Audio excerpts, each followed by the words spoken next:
In place of a final paper for this class, I decided to do a script with a bunch of my best friends called Coffee Run. It's a comedy script with some drama hints inside of it that essentially is talking about different levels of social commentary. So instead of just describing the script and bringing up certain ideas and such, I'm going to also be doing like little mock scenes where you'll be able to see what our intention was through the script with the help of my little sister. It won't be the most professional, but it'll definitely be interesting. And hopefully it'll add some character to the assignment, even though we couldn't get everything we wanted to do done because of the pandemic. So without further ado, here it is, Coffee Run, Scene 1.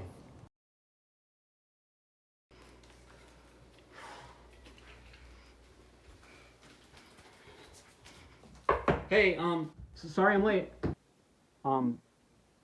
Boss? Hello? Coffee. Yeah, right. Of course. Gotcha, boss. So while that seems like exceedingly subtle, it's kind of already to show the tone of the film and how it's going. Because essentially it's showing that lower class individuals like Frank are not getting the same amount of respect from the higher class individuals like their boss who have a higher social status, which is a key theme throughout the film. So that's just the first hint of it shown in the first scene.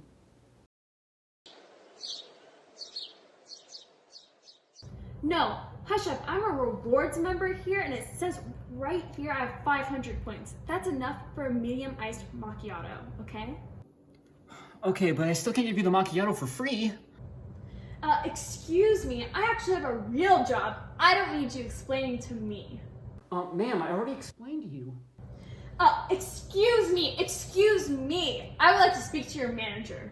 Fine. Please, just give me a minute. Okay. So this scene was just another explanation of showing the kind of division between the classes, with Karen, who's more upper middle class, middle-aged female. In the actual script, this is a common trope in many films with there being a disconnect between the rich and the poor, and it actually is quite existent in our everyday life. Maybe not necessarily to the extent of such rudeness, but there is that as well. For example, one article by Adam Fall called Class Isolation and Affluent Americans' Perceptions of Social Conditions.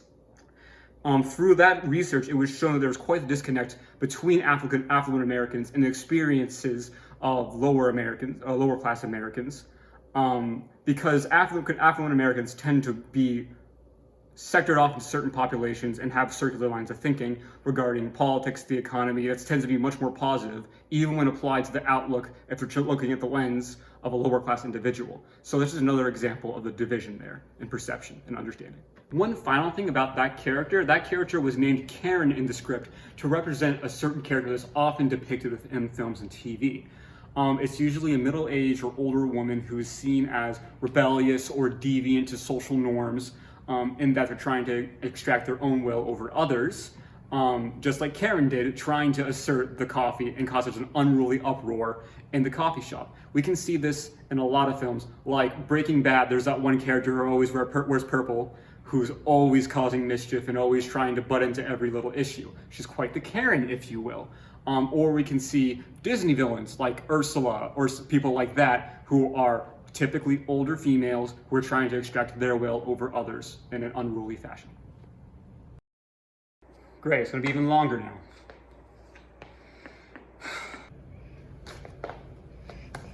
Oh, hey, what are you doing? Looks like you made a mess, mister. What? Are you kidding me? Sir, get a handle over your kid. Yeah, calm down. Sir, is that all you have to say to him because of this? Like, really? I was talking to you, bucko. Okay, cool, great day. Great day for coffee.